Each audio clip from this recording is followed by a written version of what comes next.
Yes, so welcome once again here from Main Stage, sponsored by Visa. And now I am actually super thrilled to welcome here with me on stage, Jason Calacanis, calling in live from the West Coast. Jason! How are you? Good to see you again. Oh my God, long time no see, Jason.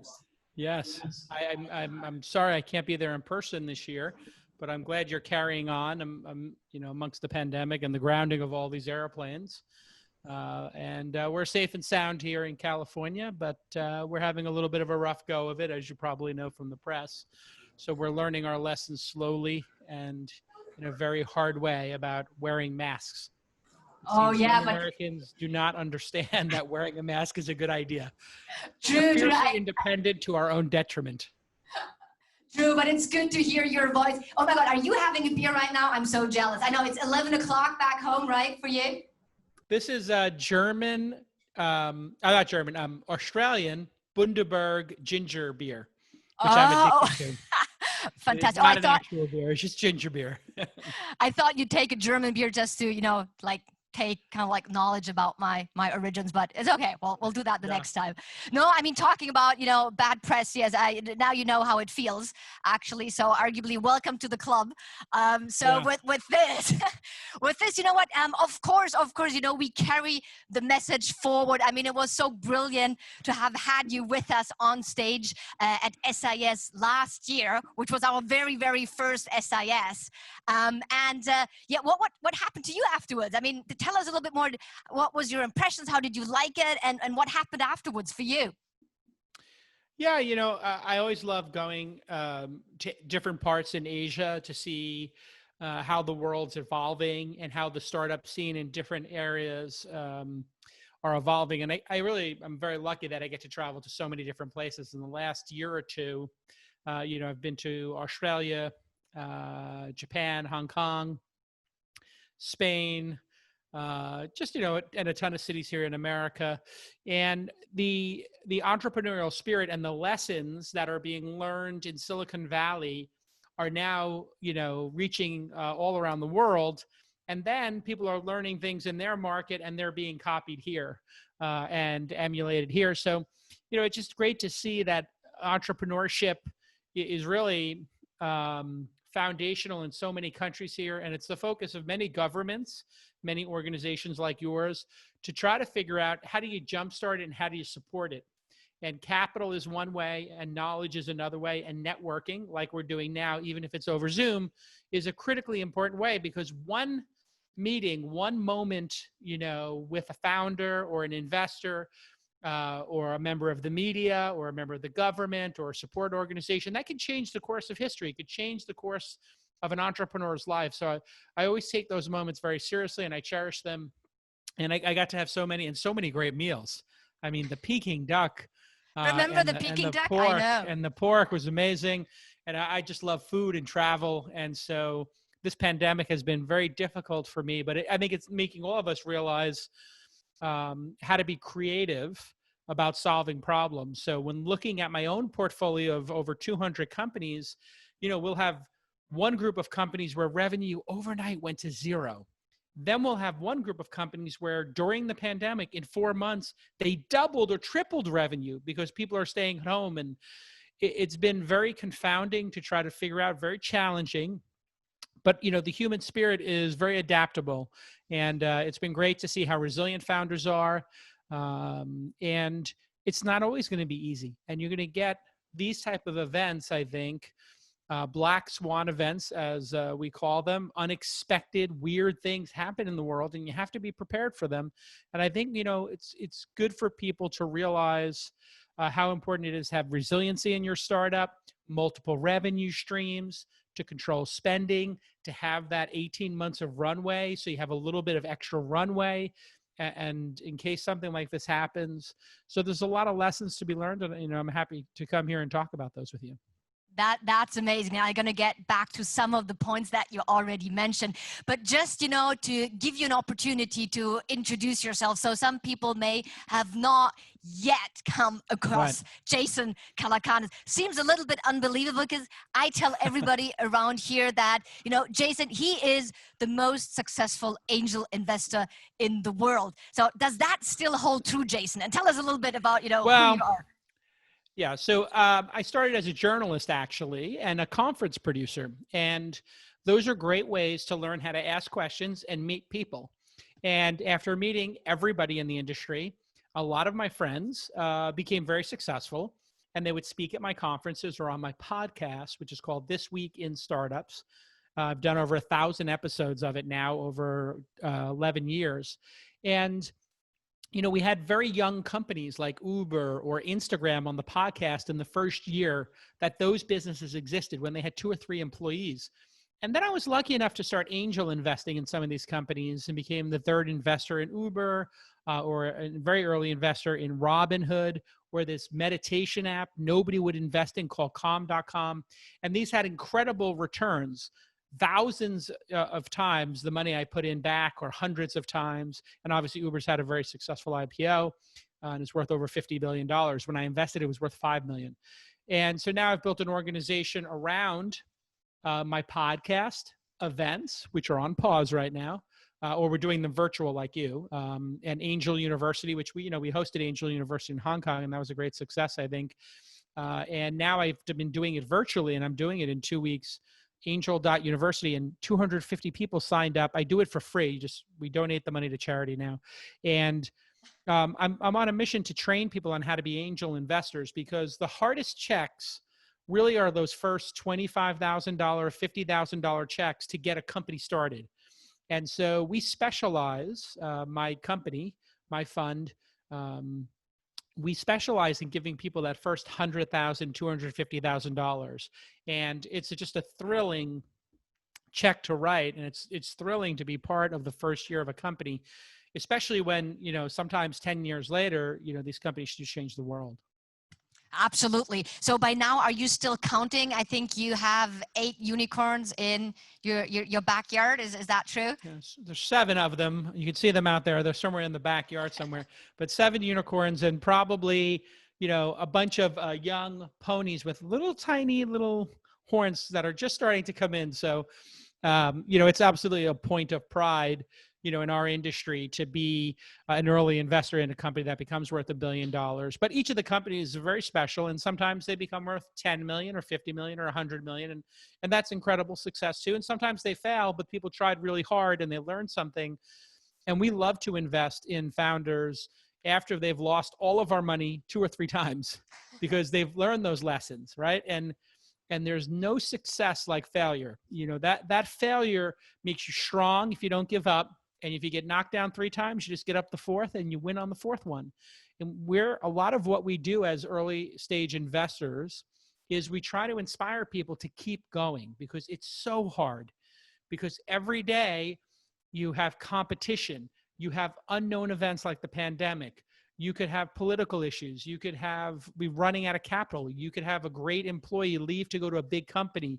There's so many challenges, and that is the most important part of being a founder, is that resiliency, that never giving up.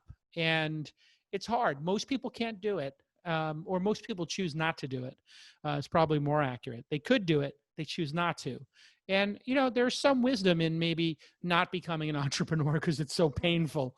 But for the people who can withstand the pain, the rewards can be immeasurable, both in terms of the pride that you feel building something that changes the world, and also the success that can come from that. The life-changing, the generational wealth that can be created, the way you can change the world for the better. There's just so many great outcomes. So I encourage people, if they're thinking about doing it, don't overthink it, just do it. And you'll probably fail. But if you do it 3 or 4 times, you'll probably succeed. So just keep that in mind. While you're failing, while it's hard, while you're getting beat up, just understand that's part of the process of winning. Absolutely, yeah. I very often say passion is a blessing and a curse. But to to develop a little bit on that, right? So do you think like having gone through that entrepreneurial journey yourself makes you a better investor or angel investor? So again, I get this question. So, Angel University, what did Jason say last year? How do I become, an angel investor in a unicorn? So do you think having gone through that journey makes you well positioned or better positioned?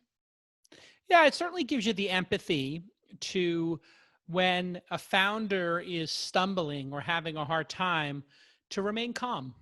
The job of an angel investor is to remain calm and to be a good coach, to be a good friend to the founder, and to be by their side, not adversarial. You're not there to give them a hard time or to crack the whip and try and be like this strong, overbearing teacher or something like that. You really want to stand next to them and say, hey, I think you can do this. Is there any way I can help? And I think if you come to it with that humility of being helpful, being of service, you can become a great investor. And really, there's a very simple way to be great at this job of being an angel investor. And if you're new to it, if you wait until the founder can get a product to market, there are so many founders who can, through their own sweat equity, through bootstrapping, through their own ability to get 2 or 3 people together, can get a product to market and get a handful of customers. I'm not talking about 1,000. I'm talking about 5 paying customers, 10 paying customers. The number of companies that don't make it to that stage is 90%. So 90% of people who start don't even get to 5 or 10 customers. But if they get to 5 or 10 customers, the number who get to 100, man, that's a lot greater. And so when you're starting out, you want to be able to find companies that have a couple of customers you can talk to. And if folks need money to just build the product, well, they probably are not developers, programmers, product managers, salespeople, visionaries, project design people, UX people, user experience people. And you really need to be a builder if you're going to be a successful entrepreneur. The best entrepreneurs have the ability to build great products. They don't, we see a lot of people who talk, a lot of talking going on, not a lot of building going on. So what I tell people when they're starting as an investor is look for builders, look at what they've built, and then talk to the people who use what they've built. And if they are over the moon and crazy about it, well, you're halfway there, right? Right, absolutely. You talk about that also in your podcast, right? Like the number of times you have people reach out and say, well, Jason, give me $100,000 and then I'm going to do this and that. Yeah, I mean, that's, I believe them. I believe they will spend that money. And I believe if you give me $100,000, I will spend it too. That doesn't make it a great investment, and that will not make them a great entrepreneur. Writing checks does not make you a great entrepreneur. Being able to convince a group of people to get together on the weekends when they're working their jobs and they're tired, to stay late, maybe on a weekend, maybe when they have an extra 10 hours to help you build a prototype or an MVP, a minimum viable product. That's really the grit and the resiliency that maybe gets you to the point where you deserve the $100,000 from an investor. Now people say, oh, well, why can't I, get the $100,000 now? Well, there's so many entrepreneurs today, and it's so easy to build a product today, an MVP, a small, simple product, that you're in competition with those people. So you can't pretend like this competition doesn't exist. And the average American watches 4 or 5 hours of television per day. So when people tell me, I don't have the time to learn how to write code, I don't have the time to learn how to be a designer or a product manager, or to be a sales executive, I tell them like, well, what did you think of Game of Thrones? And did you love the Marvel movies? Oh yeah, I love Game of Thrones. Oh, I love the Marvel movies. I'm like, well, why don't you take 2 years off? Just don't watch any more movies or TV for 2 years.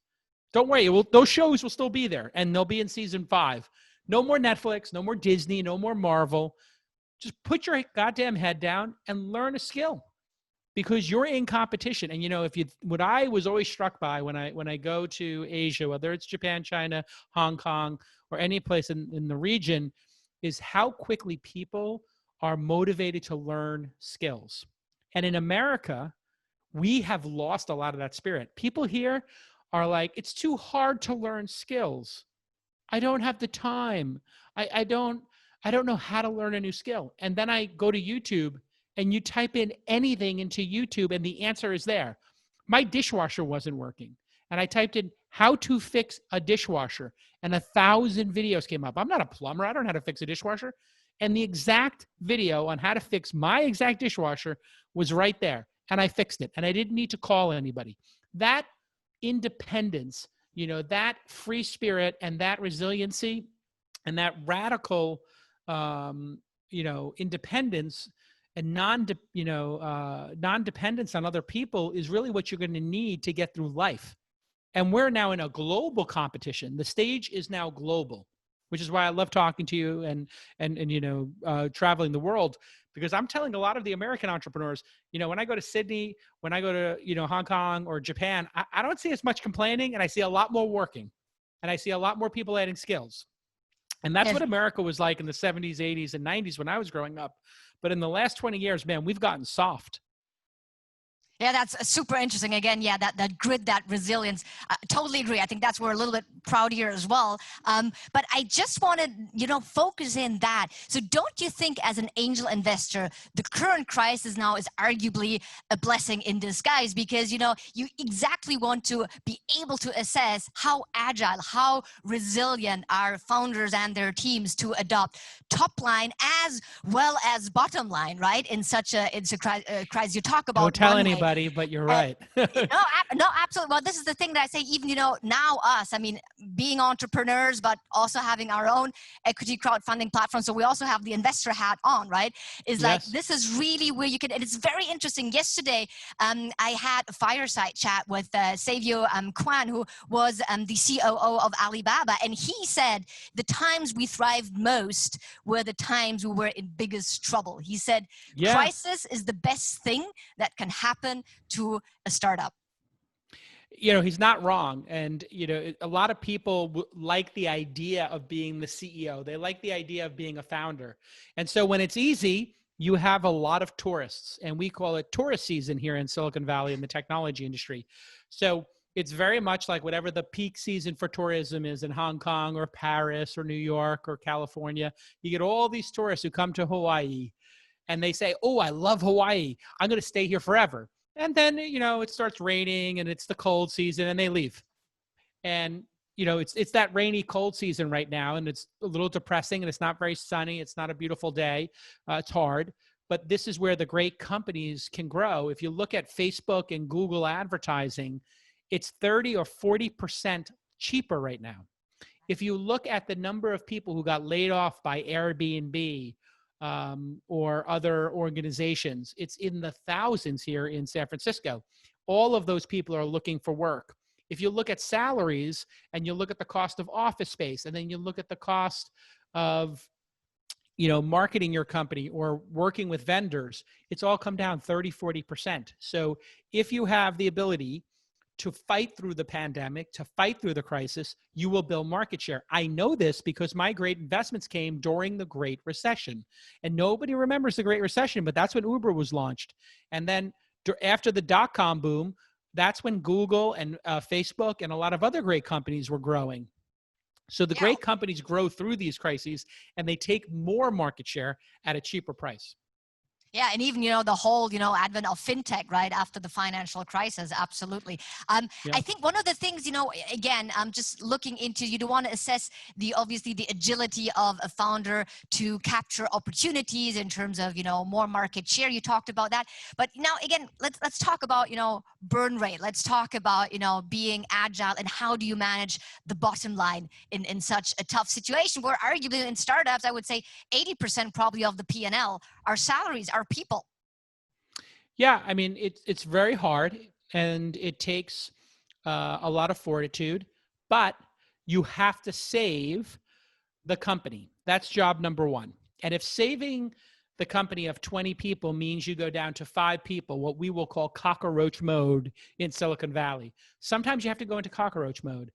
And there is a safety net. We're lucky here in America. We have unemployment. And we had a stimulus package that let people keep people on staff for an extra couple of months, and the government helped pay for those salaries. So there were some safety nets here, and tech workers tend to get new jobs pretty quickly. They're very high in demand. So, I had this conversation with a lot of founders, and some of them said, like, I don't know if I want to run this company if I have to go down to 7 people from 15. And I said, so you'd rather the 7 people lose their jobs? And when I framed it like that, hey, would you like to have 7 people keep their jobs? And would you like the company to exist a year from now when the market comes back so that you can then hire back those 8 people and then another 80 people if you're successful? Wouldn't that be a better outcome? And you know what? Some people, they just don't have the fortitude to do it. They just give up. And then other people, they say, you know what? You're right. I'm going to cut everybody's salary. The top tier people are going to get 50% pay cuts. The next group of people are going to get 30% pay cuts, and the bottom people are going to get, 5% pay cuts, and we're cutting a third of the staff. This is really hard to do. But if people buy into it and they're willing to take that haircut and they're willing to take that cut in pay and they want to see the company keep going rather than to go work for some big company or be on unemployment, as long as you're honest with people and you have that discussion, they will respect you and they'll work harder.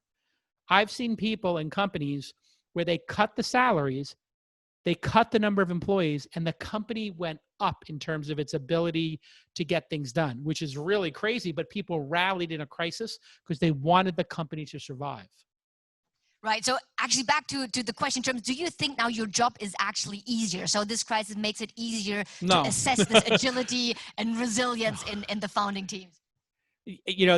I would like to believe that there's a silver lining here. And everybody's like, oh, it's a pandemic. You can learn a musical instrument. And I have my 2 guitars right over there. There are the guitars. And I haven't touched them. And my day is founders from 6 a.m. to 10 p.m. just trying to solve these problems. And it's been 100 days going through hell, to be totally honest, of layoffs, of founders crying, of people shutting companies down. It has been brutally hard. And I haven't gotten to pick up a hobby. But the thing that has been very interesting is we took our launch accelerator, which you can go to launch.co, not .com, launch.co. We have an accelerator, and the accelerator, we insisted it be in person because we wanted people to come to San Francisco and experience that. Well, we said, I guess we'll go remote because we were in the middle of a class. We had this class. We gave them each $100,000, and we were in week number 3 of 12 weeks of the program. The pandemic hits.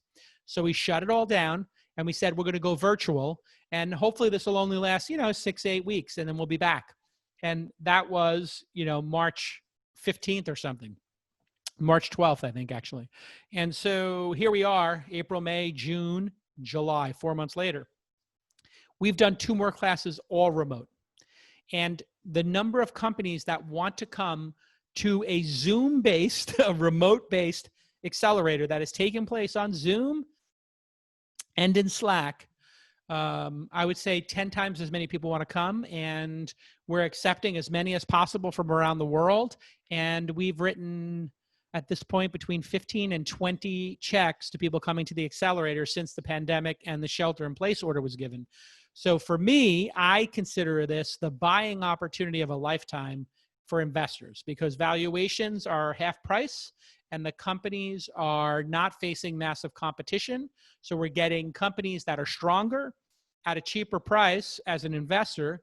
Not that we necessarily want to get them at a cheaper price. That's just the reality. It takes twice as long to raise half as much money at half the valuation. So people who are raising $3 million at a $10 million valuation in 3 weeks are now taking 3 months to raise $1 million at a $5 million valuation. It's a completely different world. But remember, I invested at Calm.com, Uber, and Thumbtack. They were $4 or $5 million each. And so it's just back to where it was at 2010. And for founders, they're going to be able to deploy those dollars. Each dollar is going to be the equivalent of $2 or $3 because you can hire somebody now that everybody's worked from home. You can hire a salesperson instead of in Silicon Valley or Hong Kong for $100,000. You can hire somebody, maybe in South America, somewhere in Europe or somewhere in the country, out at Lake Tahoe for $50,000 a year or $75,000 a year. So you can hire 2 for every 1 because people are now leaving cities in a major way, and they're living by lakes for, a fifth of the price. It's a very strange phenomenon that's occurring right now. And that's what great entrepreneurs do and great investors do. They adapt to the current situation. And that's what we're doing. We're adapting. But it's not easy. It No, has not sure. been easier. Yeah. Sure, I agree. But do you think it's really a general statement that you can make in terms of valuations, dropping? And because I think there's like two types of categories of startups now, right? You have those who are really needing to bridge, basically, to really make sure that they can get over the current crisis. But then you have some of companies and specific sectors where really now their traction goes through the roof, their monetization goes through the roof. So do you come across some of these companies that really are on the total other spectrum, right? Of valuations are being totally bumped and because of this crisis. Well, I think performance is going up for certain people. So we have a company that teaches dance moves. It's called Steezy, Steezy. And Steezy, when everybody was stuck at home and they can't go to dance class, they would love to pay $10 or $15 a month to learn dance moves. I can stand up and do some dance moves for you if you like. I'm joking. I wouldn't do that. But Steezy all of a sudden had incredible growth. Calm.com, the meditation app, had incredible growth. So yeah, some companies did experience that. And so theoretically, their valuations would go up. But I think in reality, what they're seeing is maybe they'll have an easier time raising money because there's going to be a flight to quality. And so if your company was saying, we'll figure out how to make money later, that is not going to work. And for those companies, they're not asking for a bridge. They're building a dock. And it's not going to get them to the other side of the river. It's going to get them to the middle of the river, and they're going to drown and get wiped out. So when you're an angel investor, you want to make sure you're not investing in a dock, that you're actually investing in a bridge that gets you to the other side. And getting to the other side is break even and sustainability. And man, I see some people who are completely delusional. I have some of my own founders who they've raised money when the market was hot in 2-3 weeks. And now it's a pandemic and they're like, yeah, it'll probably take me like a month or two, it'll take longer. And then they try and nobody's investing. And a lot of the investors here in Silicon Valley say they're open for business. And I do see like a third of them who are, but I think fully 2/3 of them are not open for business. And they're going to wait and hold their dry powder for their own companies to save their own companies. Yeah, I think that's really critical. Interesting. Yeah. So there's the rocket startup, right? And then, yeah, there's the bridge versus the dog. And you're right. I mean, at this point in time, right? I mean, the time cursor is on the side of the investor. You can just wait for 1 or 2 more months to see, yeah, is it really bridging or just docking? That's a pretty good advice. Now, again, you know me, I'll try to find the silver lining in everything. So you just mentioned it yourself, right? The fact that now everybody seems to be globally connected because everybody is, on steroids behind their computers and Zoom and everything. Do you feel like your own opportunities in terms of investment are growing? How much more international is your portfolio going to become thanks to the crisis? It's definitely going to become much more international. Now, we only invest in places that are English speaking because as embarrassing as it is as an American, I only speak English. So if I did know how to speak German or, Chinese or Japanese, I could understand the products and the customers. So you really want to have investors who understand not just startups, but they need to understand your customer base. They need to understand the traditions.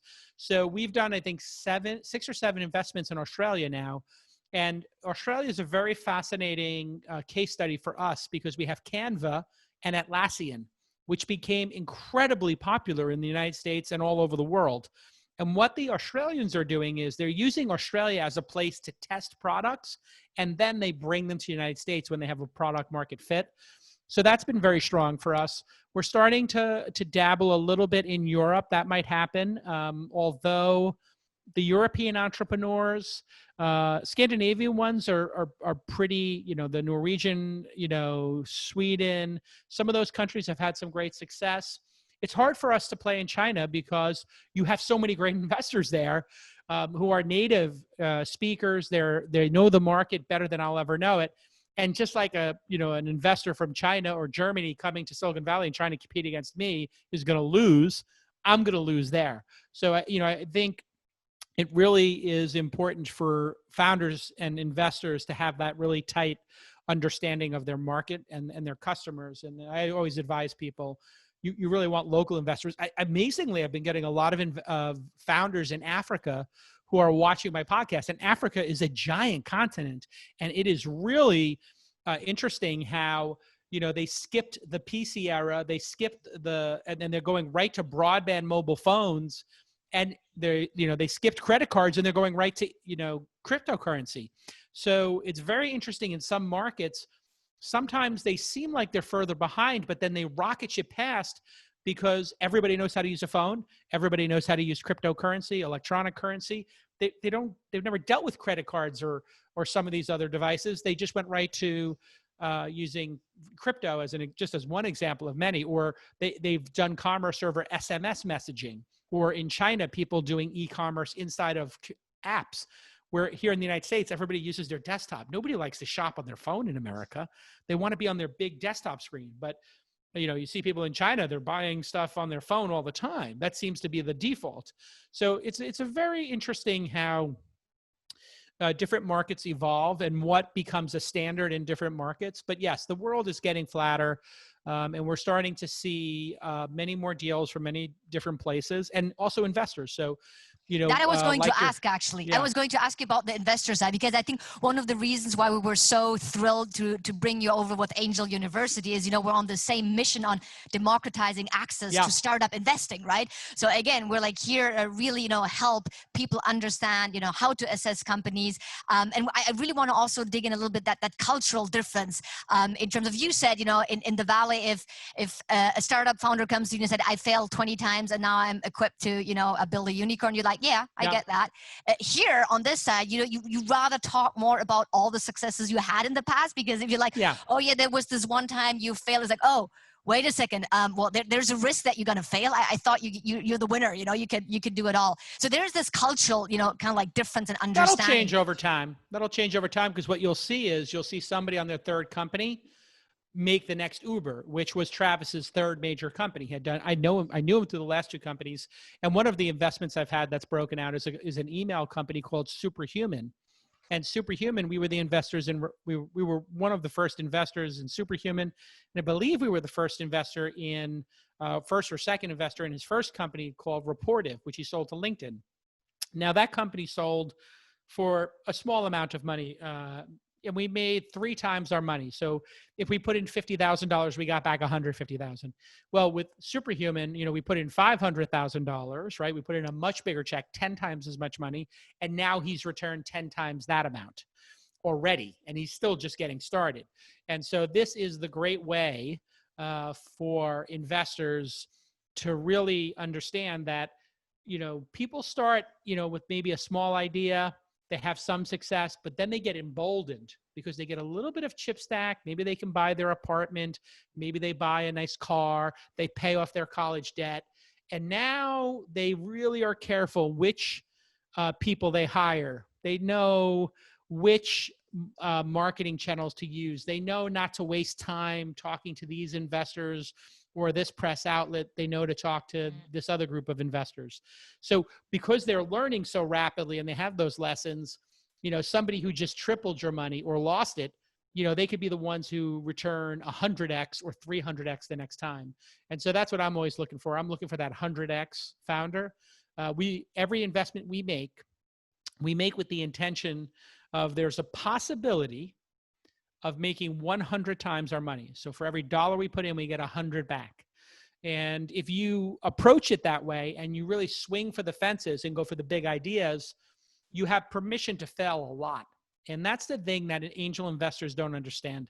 When I teach people the course angel.university, or when they join thesyndicate.com, which is similar to what you're doing, they're like, oh my God, I made 30 investments and 12 of them are gone. And I'm like, great. Tell me about the 18 that are still around. Then they get to year 4, and that's year 2. And they're like, I can't believe, already a third of my companies are gone. I'm like, that's great. Let's talk about the other 2/3. Then they get to year 4 and they lose another third. And they're like, I've only got 10 companies left. And I'm like, tell me about those 10 companies. They're like, well, they raised money from this great venture firm, and this one hit $5 million in revenue. I'm like, great. Let's talk again in another 2 years. And they're like, there's only 3 left. And I'm like, tell me about those companies. Like, well, this one is 10x, this one's 50x, and this one's 75x. And I'm like, great, start selling some shares. And you've now, tripled your money in 5 or 10 years. And in the stock market, you would have doubled it every 7 to 10. But it really requires investing in the right set of companies, the right founders, in the right market, at the right entry price, right? You can't overpay. And then, it requires a little bit of luck and having a diversity. Most people, when they're buying stocks in the public stock market, they're like, I'm going to study 20 stocks. I'm going to pick my 5 best, and I'm going to put my money into the top 3. And I'm going to really concentrate on the best companies. I'm going to do Netflix and Amazon and Tesla. I'm going to do Uber, Airbnb, and Slack, whatever decision they choose to make. In angel investing, since people don't know, you need to really have 30 or 40 bets in order to have the chance of hitting one outlier. But the outliers, as you know, can be 50 or 100 to 1. So it just depends. If you really want the safety, then work on the public markets. And if you want to have the high risk, high reward, you can do angel investing. And then there's some stuff in between, like the secondary market. And some people choose to put money in multiple places. But right now, real estate's not looking very good. The stock market feels overpriced. Commercial real estate is devastated. And keeping cash, as all of these governments are printing more cash and pushing more cash into the system, where should you put your money?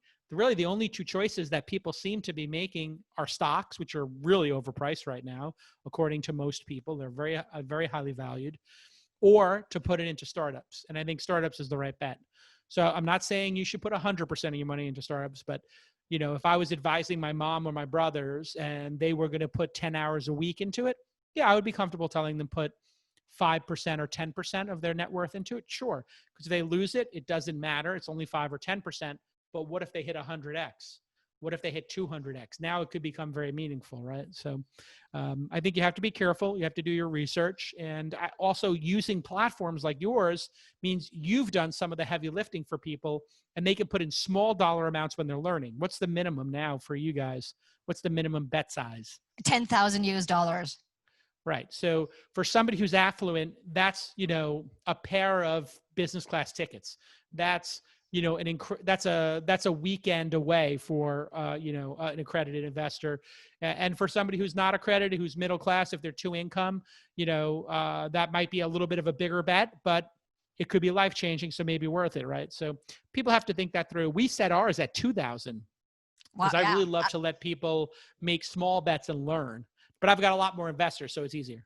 Right. Well, I remember that actually. And thank you so much, because you knew I threw the question to you to say exactly what you were saying. You don't have to convince me, but no, absolutely. I think, again, I think what is really important is also the diversity that you create. So as you said, I mean, same as you, same as on AngelHub, what we're really looking forward to is having a huge diversity across sectors, across technologies. But again, I just really want to focus in. You think that this philosophy is also getting more popular here in the East? I mean, what is the traction that you're getting more from the Asian investors? Do they buy into this very Silicon Valley type of philosophy? It's okay, I don't care about, losing my face on 2 or 3 companies because... Not yet. Not yet. It'll take time, like anything. And, the market is very new there. But I will say, the culture in Asia is one of risk-taking, right? There is a major gambling culture, wagering. And I think there is a spirit of, no gamble, no future. Like, you got to take some risk in life.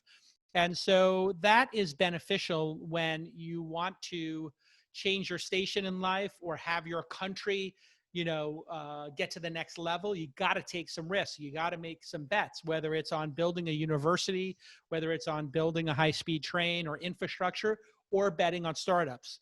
And so I think it's really important for countries to support these kind of activities. I do see, countries in Asia, in Australia supporting, events like yours and sponsoring startup competitions and, angel investing or starting little funds.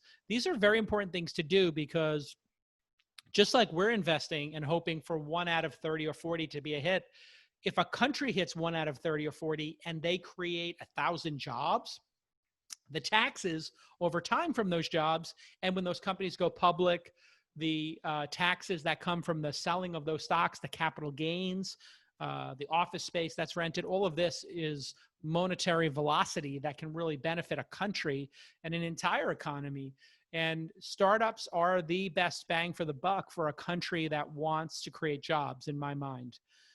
Fully agree on that. Yeah. If you want to, You know, you can only hire so many, people to do construction jobs, right? There's only so many right. people you can hire to work in government before the government gets so bloated, it makes no sense. But a startup that operates on the global stage, I mean, if you think about what Canva and Atlassian did for a country of, I guess Australia's got 30 or 40 million citizens, like those companies are going to employ thousands of people and hundreds of them are going to become millionaires. They might create more millionaires in that country than mining does.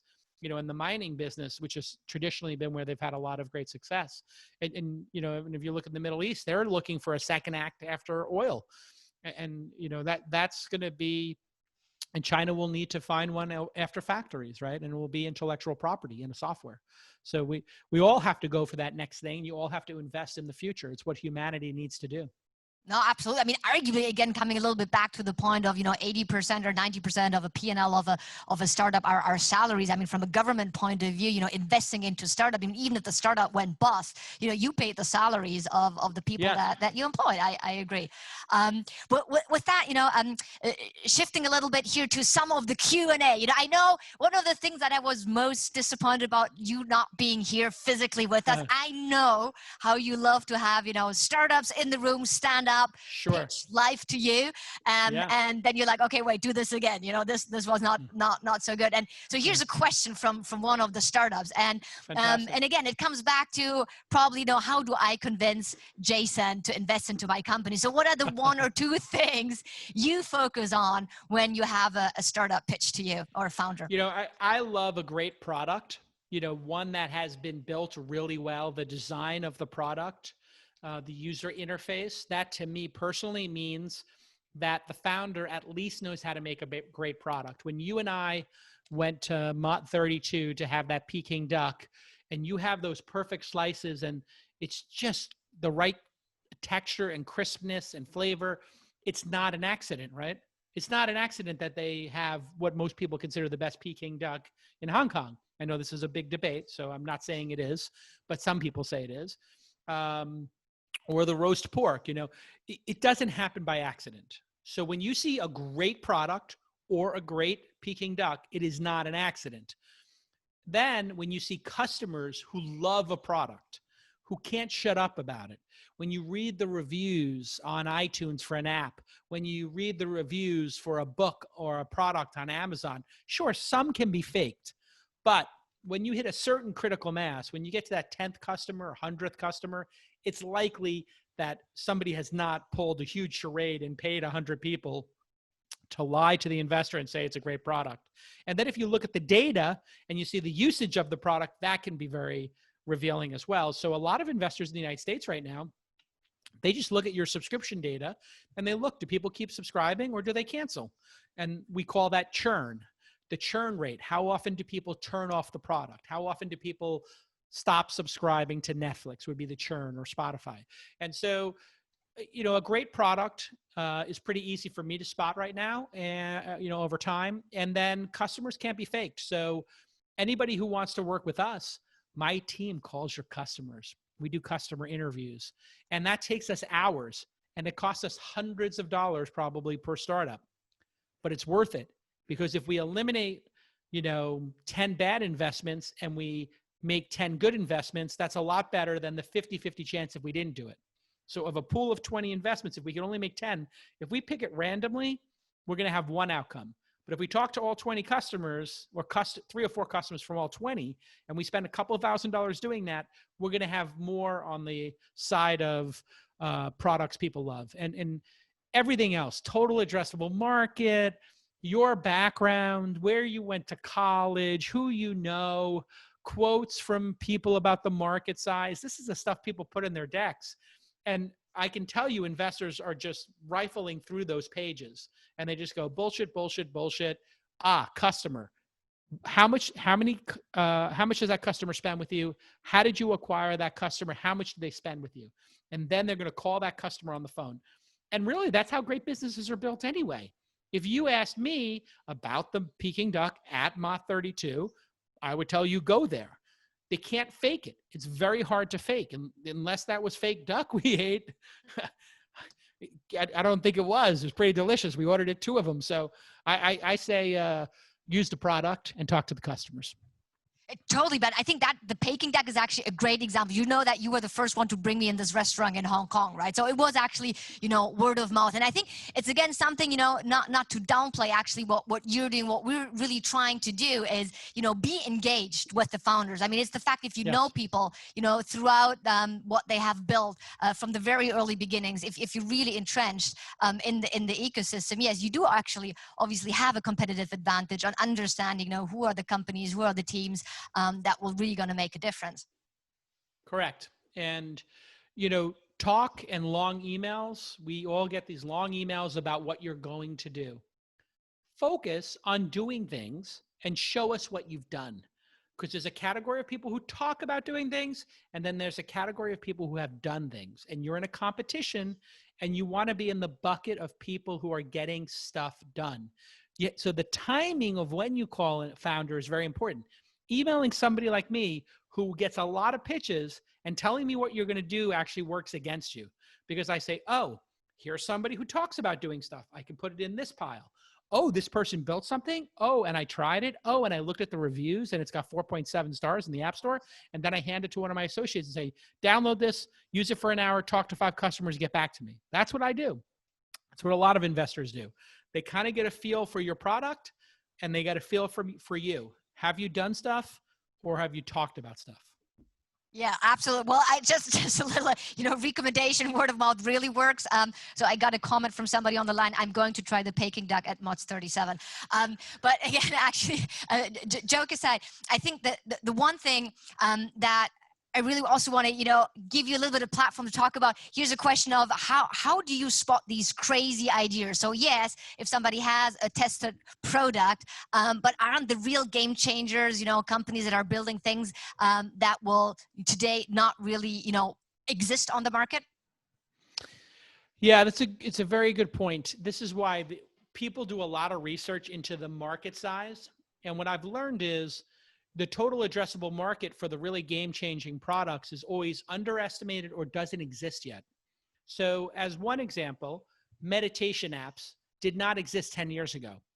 The market size, the total addressable market for a meditation app was $0. Now, Calm and a company called Headspace, their distant number 2 competitor, and then a couple of other, meditation apps that have come out, they probably all put together make $1 billion a year. So the TAM went from 0 to $1 billion because of really 2 players. And then you look at a company like Uber.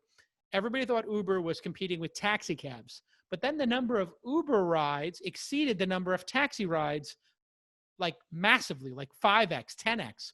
So and the taxis weren't out of business. So they did what's called induced a market. Some products are so good, they induce more usage than currently exists. Airbnb is another incredible example. If you look at Airbnb, the number of Airbnbs in a city like Paris exceeded the number of hotel rooms, but the hotels were still doing pretty good.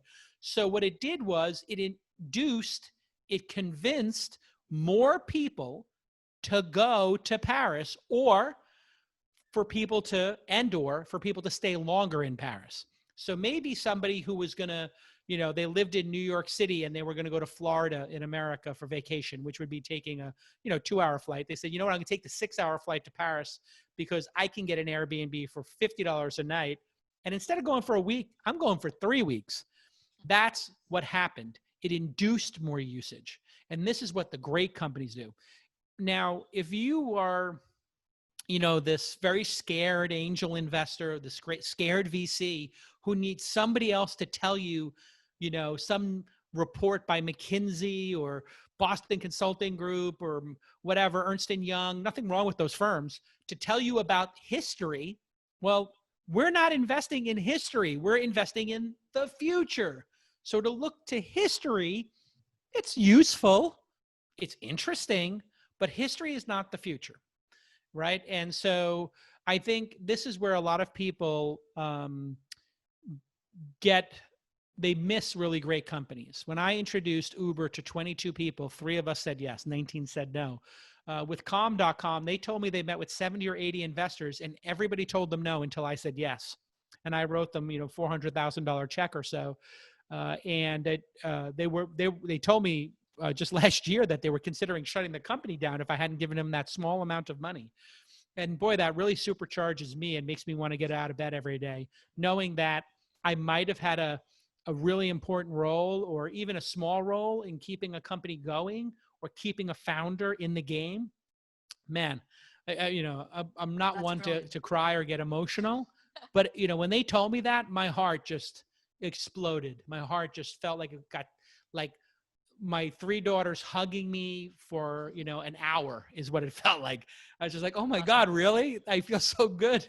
It's really like a privilege, honestly. It's a privilege to support these companies. Yeah, no, that's the angels we want, definitely. But Yeah. just, I think Uber is an super example. So when exactly did you invest in Uber? So you described, kind of like the trajectory. So when exactly did you invest? Well, Talk to the 20 people and 17 people said no. I'm not sure if they're still your friends, but yeah. So when was that? Oh, time? they're my friends. Trust me. They want to know the next investment I'm making. That's why I became very famous in Silicon Valley. No, you tell them the ones. You tell them the ones that So you're I not introduced them investing to in. so many good companies. They said no. Now they listen to me. It's one of the reasons people come to my accelerators, because they go, yeah, I know people listen to Jason. So if I get Jason to invest, then maybe, I'll get more meetings. And, it is true. If I'm an investor in your company, you will get many more meetings. That doesn't mean they'll invest, but it may get you 10 or 20 or 30% closer to closing an investment, which could be the percentage you need. So it can be materially helpful. But with Uber, I had known Travis, and we were coming out of a party, and he said, hey, can I show you what I'm working on? And I said, yeah, I heard about it. It's a taxi thing. And he said, yeah, it's Uber taxi here. And he showed it to me. And I said, can I invest? And he said, sure, let me show you how it works. I said, I don't need to know how it works. You're doing it, I'll invest. And he said, okay, that's fine. And then he showed it to me, and he had 2 cabs. There were only 2 cabs on Uber in San Francisco. And the original idea that they were toying with the business model was sort of like share, some people will share a jet. So 5 rich people will each put $2 million and they'll share a jet. It was going to be like that, like fractional ownership of a vacation home. And so they were going to timeshare having a private driver, because most people, if they have a private driver, they use them to go to work and come back and maybe go to dinner and come back, and that's it. They use them 4 times a day. This idea was, hey, 5 of us can use it 4 times a day. That'd be 20 rides. That'd be better than it's sitting there not using it. So that was kind of the original idea. And, with the meditation app, when they told me they had the name Calm.com, 4-letter domain name, I was so impressed that they got that domain name that I just thought, easy investment .com, for me. right? Okay, they got the .com. It was I know. I always say, people ask me, why is it AngelHub.io? I said, it sounds cooler and it's much cheaper. So amazing. Yeah. I mean, it was $9. Yeah, Amazing. can't beat a $9. But someday AngelHub.com will be available. You'll get it. So you just fake it till you make it. I've been trying to get Launch.com from Yahoo. You got .co, right? Yeah. Oh, I have okay. .co. I love .co, but they won't. Yahoo and AOL, Verizon won't sell me the .com, even though they're not using it. So if anybody from Verizon is listening, I love Verizon. I love the domain name. We'll pass it on. They're just next door. Jason, unfortunately, I have cut it here. I know. I mean, I'm listening to your podcast. And actually didn't mention that Angel is also now a podcast, right? Like for years out there.